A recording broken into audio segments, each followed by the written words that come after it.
I'm Bob Cringely. 16 years ago, when I was making my television series, Triumph of the Nerds, I interviewed Steve Jobs.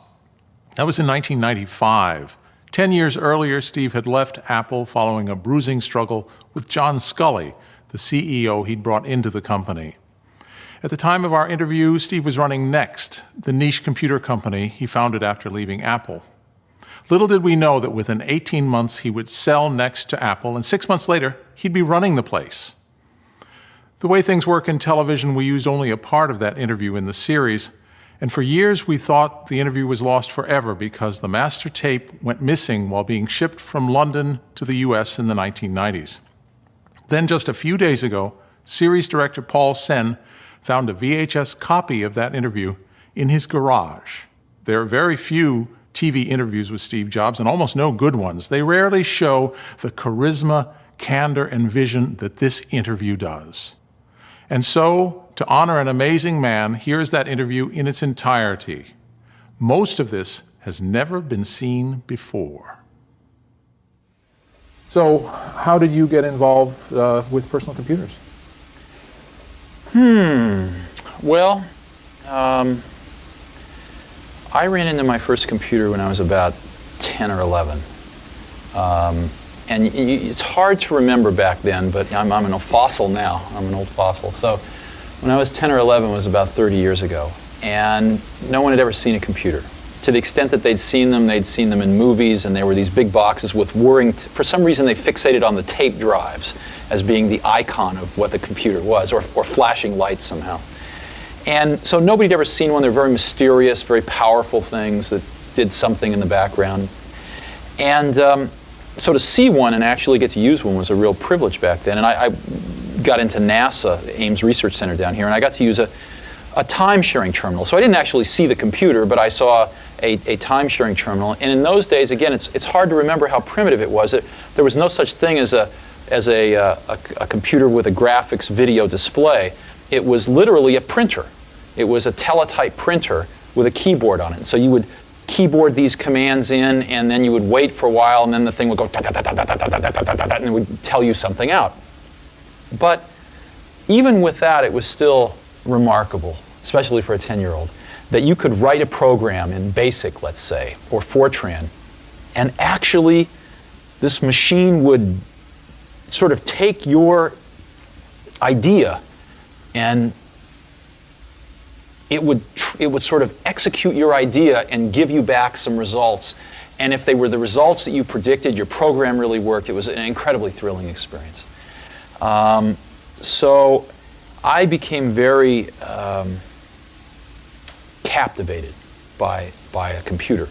And a computer to me was still a little mysterious because it was at the other end of this wire, and I'd never really seen the actual computer itself. And then I got tours of computers after that and saw the insides. And then I was part of this group at Hewlett Packard. When I was 12, I called up Bill Hewlett, who lived in Hewlett Packard at the time. And again, this dates me, but there was no such thing as an unlisted telephone number then, so I could just look in the book and looked his name up. And he answered the phone, and I said, "Hi, my name's Steve Jobs. You don't know me, but I'm 12 years old, and I'm building a frequency counter, and I'd like some spare parts." And so he talked to me for about 20 minutes. I'll never forget it as long as I live. And he gave me the parts, but he also gave me a job working at Hewlett Packard that summer. And I was 12 years old, and that really made a remarkable influence on me. Hewlett Packard was really the only company I'd ever seen in my life at that age, and it formed my view of what a company was and how well they treated their employees. You know, at that time, I mean, they didn't know about cholesterol back then, but at that time they used to bring a big cart full of donuts and coffee out at 10 o'clock every morning. Everybody would take a coffee and donut break, and just little things like that. It was clear that the company the company recognized that its true value was its employees. So anyway, things led to things with Hewlett Packard, and I started going up to their Palo Alto research labs every Tuesday night with a small group of people to meet some of their researchers and stuff. And I saw the first desktop computer ever made, which was the Hewlett Packard 9100. It was about as big as a suitcase, but it actually had a small cathode ray tube display in it. and it was completely self-contained. There was no wire going off behind the curtain somewhere. And I fell in love with it. And you could program it in BASIC and APL.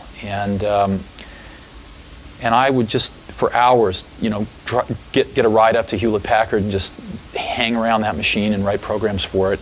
And so that was the early days. And I met Steve Wozniak around that time too, maybe a little earlier, when I was about 14, 15 years old. And we immediately hit it off. He was the first person I'd met that knew more about electronics than I did, and so I liked him a lot. And he was maybe 5 years older than I. He'd gone off to college and gotten kicked out for pulling pranks, and was living with his parents and going to Deanza, the local junior college. So we became fast friends and started doing projects together. And we read about the story in Esquire magazine about this guy named Captain Crunch, who could supposedly make free telephone calls. You've heard about this, I'm sure.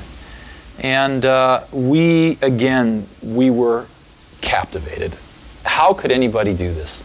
And we thought it must be a hoax.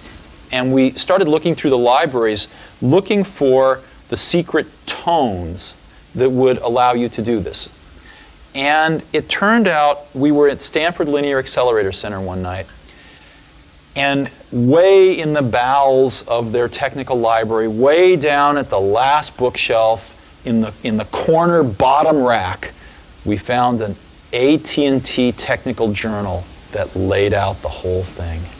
And that's another moment I'll never forget. When we saw this journal, we thought, my God, it's all real. And so we set out to build a device to make these tones. And the way it worked was, you know when you make a long distance call, you used to hear doo-doo-doo-doo-doo-doo, right in the background? They were tones that sounded like the touch tone you could make on your phone, but they were different frequencies, so you couldn't make them. It turned out that was the signal from one telephone computer to another, controlling the computers in the network. And AT&T made a fatal flaw when they designed the original telephone network, digital telephone network, was they put the signaling from computer to computer in the same band as your voice, which meant that if you could make those same signals, you could put it right in through the handset. And literally, the entire AT&T international phone network would think you were an AT&T computer.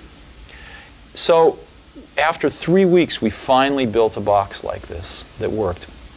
And I remember the first call we made was down to LA, so one of Woz's relatives down in Pasadena. We dialed the wrong number. But we woke some guy up in the middle of the night, and we were yelling at him like, don't you understand, we made this call for free? And this person didn't appreciate that. But it was miraculous. And we built these little boxes to do blue boxing, as it was called. And we put a little note in the bottom of them. Our logo was, he's got the whole world in his hands. And they worked. We built the best blue box in the world. It was all digital, no adjustments. And so you could go up to a payphone and you could, you know, take a trunk over to White Plains and then take a satellite over to Europe and then go to Turkey, take a cable back to Atlanta, you know, and you could go around the world. You could go around the world 5 or 6 times because we learned all the codes for how to get on the satellites and stuff.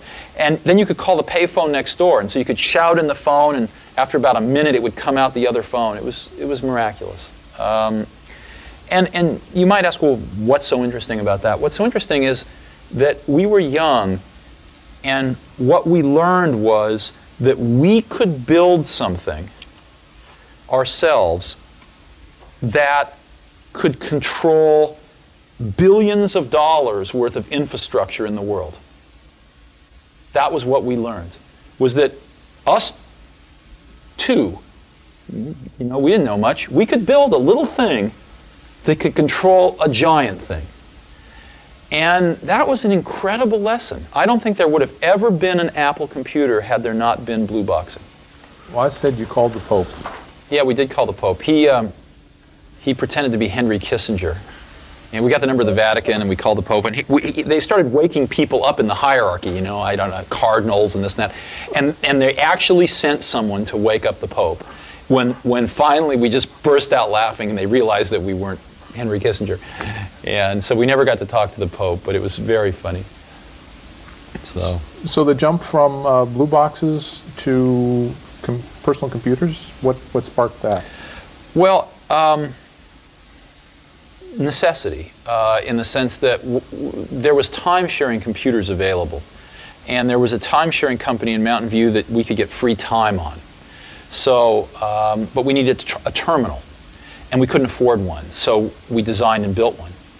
And that was the first thing we ever did. We built this terminal. And so what an Apple I was really an extension of this terminal, putting a microprocessor on the back end. That's what it was. It was really kind of two separate projects put together. So first we built the terminal, and then we built the Apple I. And we really built it for ourselves because we couldn't afford to buy anything. And we'd scavenge parts here and there and stuff. And we build these all by hand. I mean, they'd take 40 to 80 hours to build one, and then they'd always be breaking because there's all these tiny little wires. And so it turned out a lot of our friends wanted to build them too. And although they could scavenge most of the parts as well, they didn't have the sort of skills to build them that we had acquired by training ourselves through building them. And so we ended up helping them build most of their computers, and it was really taking up all of our time. And we thought, if we could make what's called a printed circuit board, which is a piece of fiberglass with copper on both sides that's etched to form the wires so that you could build a computer, you could build an Apple I in a few hours instead of 40 hours. If we only had one of those, we could sell them to all our friends for as much as it cost us to make them and make our money back, and everybody be happy, and we'd say, we get a life again. So we did that. I sold my Volkswagen bus, and Steve sold his calculator, and we got enough money to pay a friend of ours to make the artwork to make a printed circuit board. And we made some printed circuit boards, and we sold some to our friends. And I was trying to sell the rest of them so that we could get our microbus and calculator back. And I walked into the first computer store in the world, which was the Byte Shop of Mountain View, I think, on El Camino. It metamorphosized into an adult bookstore a few years later. But at this point, it was the Byte Shop. And the person that ran that, I think his name was Paul Terrell, he said, I'll take 50 of those. I said, this is great. He said, but I want them fully assembled. We'd never thought of this before. So we then kicked this around. We thought, why not? Why not try this? And so I spent the next several days on the phone talking with electronics parts distributors. We didn't know what we were doing. And we said, look, here's the parts we need. We figured we'd buy 100 sets of parts, build 50, sell them to the Byte Shop for twice what it cost us to build them, therefore paying for the whole 100, and then we'd have 50 left, and we could make our profits by selling those. So we convinced these distributors to give us the parts on net 30 days credit. We had no idea what that meant. Net 30, sure, sign here.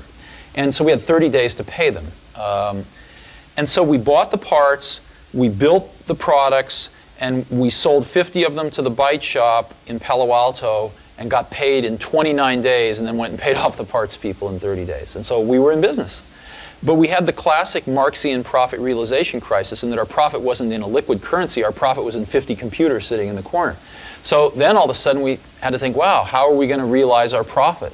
And so we started thinking about distribution. Are there any other computer stores? And we started calling the other computer stores that we'd heard of across the country, and we just kind of eased into business that way.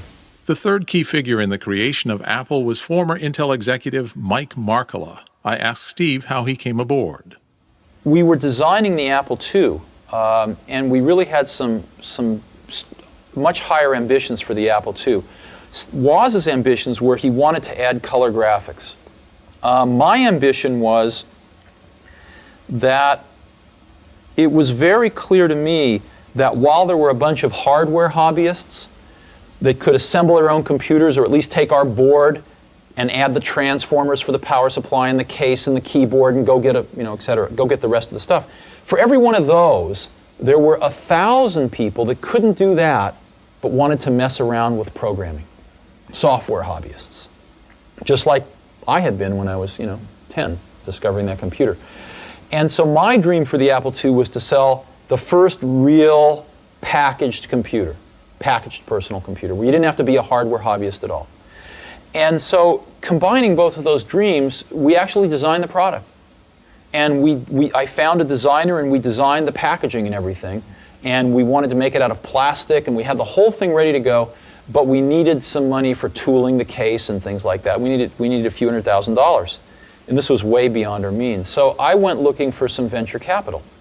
And I ran across one venture capitalist named Don Valentine, who came over to the garage, and he later said I looked like a renegade from the human race. That was his famous quote. And he said he wasn't willing to invest in us, but he recommended a few people that might, and one of them was Mike Markkula. So I called Mike on the phone, and Mike came over, and Mike had retired at about 30 or 31 from Intel. He was a product manager there and gotten a little bit of stock, and made like $1 million on stock options, which at that time was quite a lot of money. And he'd been investing in oil and gas deals and kind of staying home and doing that sort of thing. And he, I think, was kind of antsy to get back into something. And Mike and I hit it off very well. And so Mike said, okay, I'll invest after a few weeks. And I said, no, we don't want your money. We want you. So we convinced Mike to actually throw in with us as an equal partner. And so Mike put in some money, and Mike put in himself.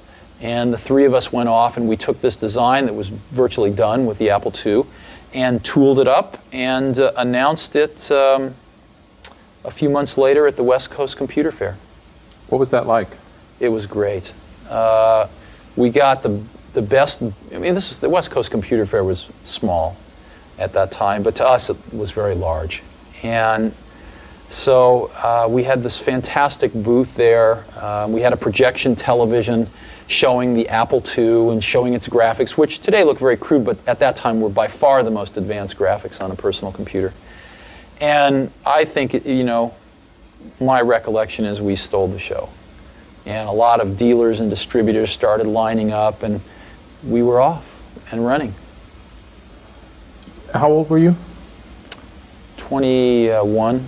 21. Yeah. You're 21. You're a big success. You just sort of done it by the seat of your pants. You don't have any particular training in this.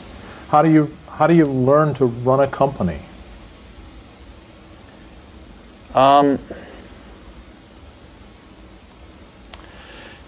Throughout the years in business, I found something, which was I'd always ask why you do things.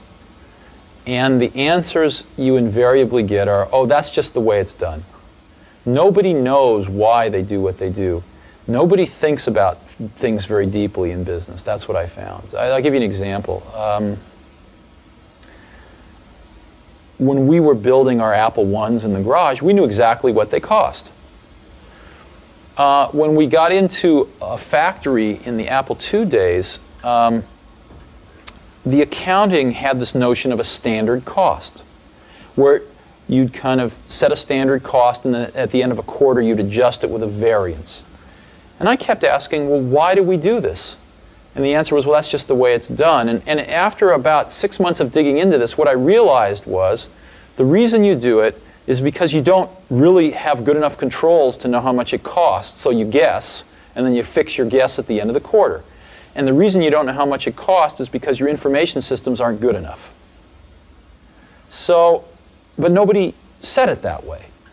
And so later on, when we designed this automated factory for Macintosh, we were able to get rid of a lot of these antiquated concepts and know exactly what something cost to the second. So in business, a lot of things are, I call it folklore. They're done because they were done yesterday and the day before. And so what that means is if you're willing to sort of ask a lot of questions and think about things and work really hard, you can learn business pretty fast. It's not the hardest thing in the world. It's not rocket science. It's not rocket science, no. Now, when you were first coming in contact with these computers, inventing them, and before that working on the HP 9100, we talk about writing programs. Mm-hmm. What sort of programs? What do people actually do with these things? See, what we did with them, well, I'll give you a simple example. When we were designing our Blue Box, we wrote a lot of custom programs to help us design it. and to do a lot of the dog work for us in terms of calculating master frequencies with subdivisors to get other frequencies and things like that. We used the computer quite a bit to calculate, how much error we would get in the frequencies and how much could be tolerated. So we used them in our work, but much more importantly, it had nothing to do with using them for anything practical. It had to do with using them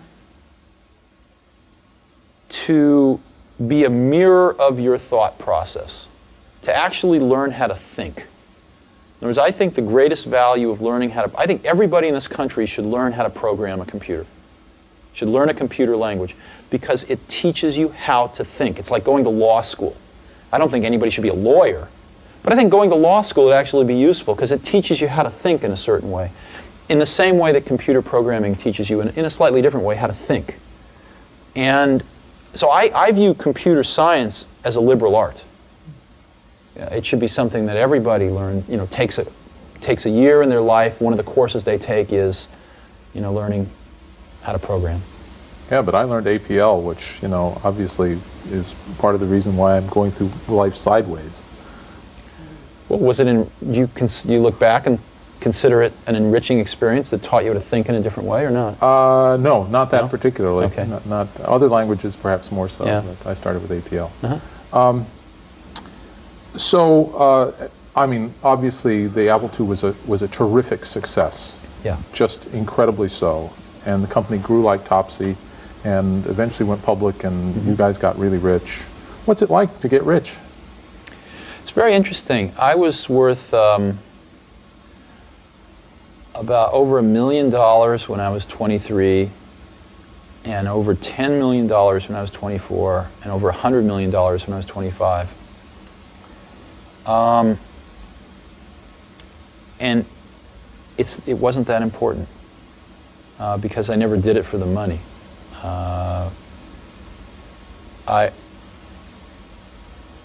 I think money is a wonderful thing because it enables you to do things. It enables you to invest in ideas that don't have a short-term payback and things like that. But especially at that point in my life, it was not the most important thing. The most important thing was the company, the people, the products we were making, what we were going to enable people to do with these products. So I didn't think about it a great deal. I never sold any stock, and just really believed that the company would do very well over the long term. Central to the development of the personal computer was the pioneering work being done at Xerox's Palo Alto Research Center, which Steve first visited in 1979. I had 3 or 4 people who kept bugging me that I ought to get my rear over to Xerox PARC and see what they were doing. And so I finally did. I went over there, and they were very kind, and they showed me what they were working on. And they showed me really 3 things. But I was so blinded by the first one that I didn't even really see the other 2. One of the things they showed me was object-oriented programming. They showed me that, but I didn't even see that. The other one they showed me was really a networked computer system. They had over 100 Alto computers, all networked, using email, et cetera, et cetera. I didn't even see that. I was so blinded by the first thing they showed me, which was the graphical user interface. I thought it was the best thing I'd ever seen in my life. Now, remember, it was very flawed. What we saw was incomplete. They'd done a bunch of things wrong, but we didn't know that at the time. It's still, though, they had the germ of the idea was there, and they'd done it very well. And within, 10 minutes, it was obvious to me that all computers would work like this someday. It was obvious. I mean, you could argue about how many years it would take, you could argue about who the winners and losers might be, but you couldn't argue about the inevitability of it. It was so obvious. You would have felt the same way had you been there. Those are the exact words that Paul Allen used. Yeah. It's really interesting. Yeah, it was obvious. But there were two visits. You saw it, then you brought some people back with you? Yeah. And what happened this next time? They made you cool your heels for a while. No. No? Well, Adele Goldberg says otherwise. What do you mean? Well, she did the demo when the group came back, and she said that she argued against doing it for 3 hours. and they took you other places and showed you other things while she was arguing. You mean they were reluctant to show us the demo? She was. Oh, yeah. okay. Oh, I have no idea. Oh, okay. Yeah, I don't remember that. No, I thought you meant something else. So they were very skillful. Yeah. But they did show us. Yeah. So, and it's good that they showed us, because the technology crashed and burned at Xerox. And they used to call the, what's that? No, I was just... Why? Yeah, why? Oh, I actually thought a lot about that, and I learned more about that with John Scully later on, and I think I understand it now pretty well.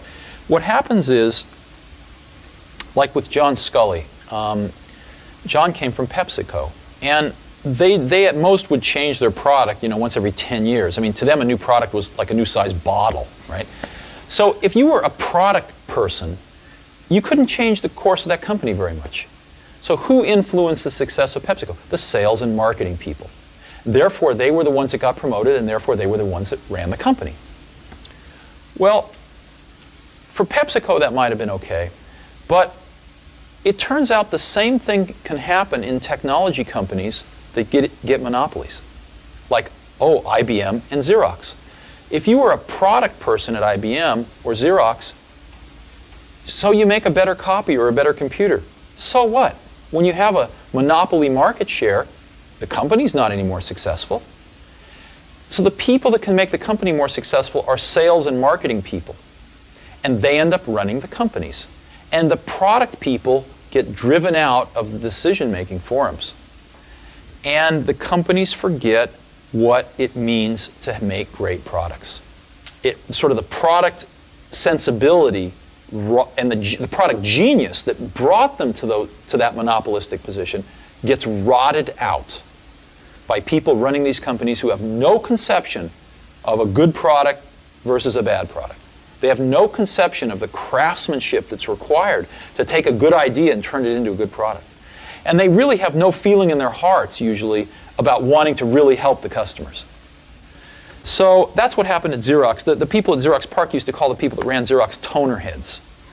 And these toner heads would come out to Xerox PARC, and they just had no clue about what they were seeing. And for our audience, toner is what? Oh, toner. Toner is what you put into a copier. Yeah, the toner that you add to an industrial copier. The black stuff. The black stuff, yeah. So basically they were copier heads that just had no clue about a computer or what it could do. And so they just grabbed defeat from the greatest victory in the computer industry. Xerox could have owned the entire computer industry today. Could have been, a company 10 times its size. Could have been IBM. Could have been the IBM of the 90s. Could have been the Microsoft of the 90s. So, but anyway, that's all ancient history. It doesn't really matter anymore. Sure. You mentioned IBM. When IBM entered the market, was that a daunting thing for you at Apple? Oh, sure. I mean, here was Apple, a $1 billion company, and here was IBM at that time, probably about a 30-some-odd billion-dollar company entering the market. Sure, it was. It was very scary. We made a very big mistake, though. IBM's first product was terrible. It was really bad, and we made a mistake of not realizing that a lot of other people had a very strong vested interest in helping IBM make it better. So if it had just been up to IBM, they would have crashed and burned. But IBM did have, I think, a genius in their approach, which was to have a lot of other people have a vested interest in their success. And that's what saved them in the end. So you came back from visiting Xerox PARC with a vision. And how did you implement the vision? Well, I got our best people together and started to get them working on this. The problem was that we'd hired a bunch of people from Hewlett-Packard. And they didn't get this idea.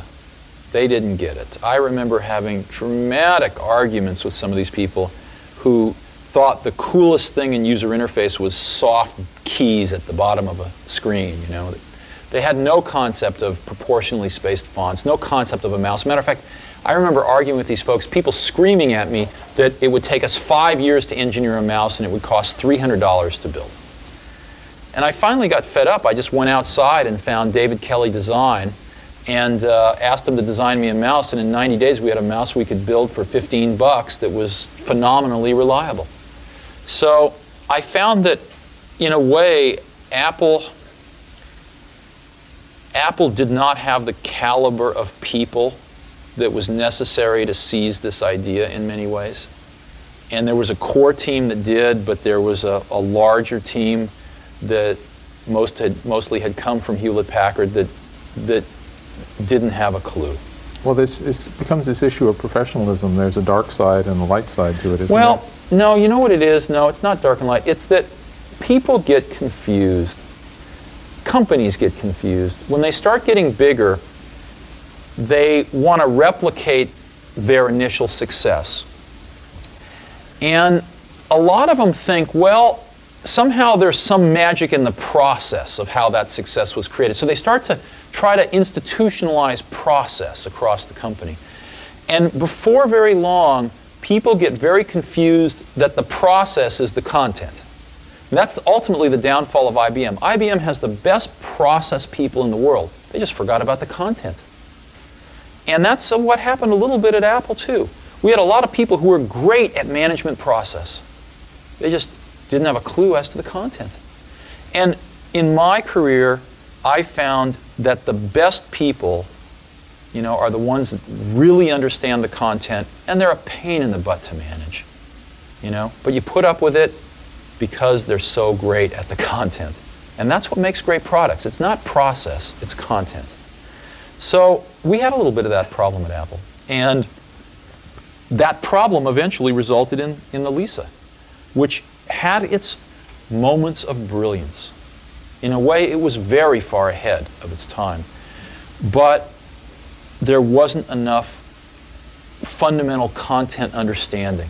Apple drifted too far away from its roots. To these Hewlett-Packard guys, $10,000 was cheap. To our market, to our distribution channels, $10,000 was impossible. So we produced a product that was a complete mismatch for the culture of our company, for the image of our company, for the distribution channels of our company, for our current customers. None of them could afford a product like that. And it failed. Now you and John Couch fought for leadership of the Lisa. Absolutely, and I lost. That's correct. How did that come about? Well, I thought Lisa was in serious trouble. I thought Lisa was going off in this very bad direction, as I've just described. And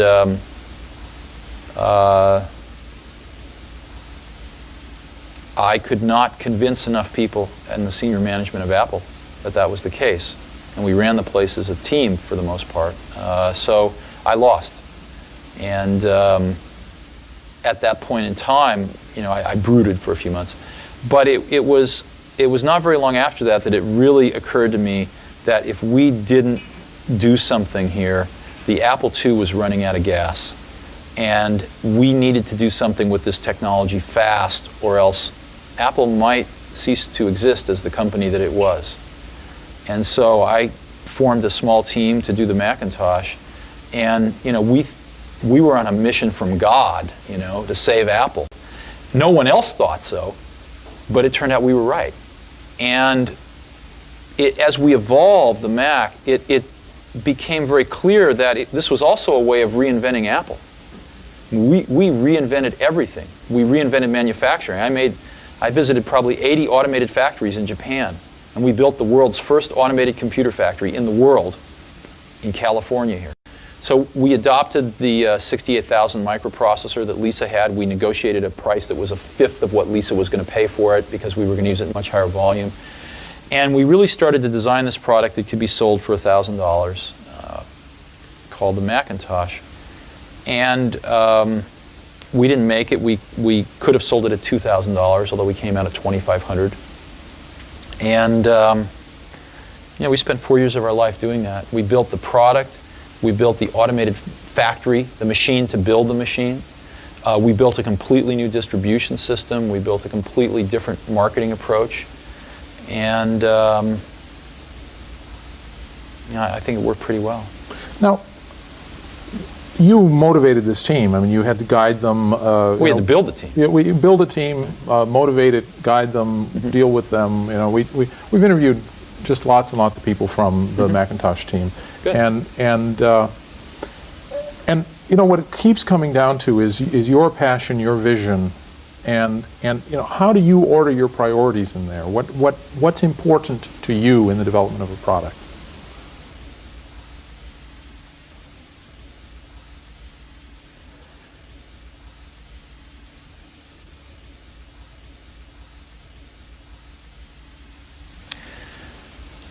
You know,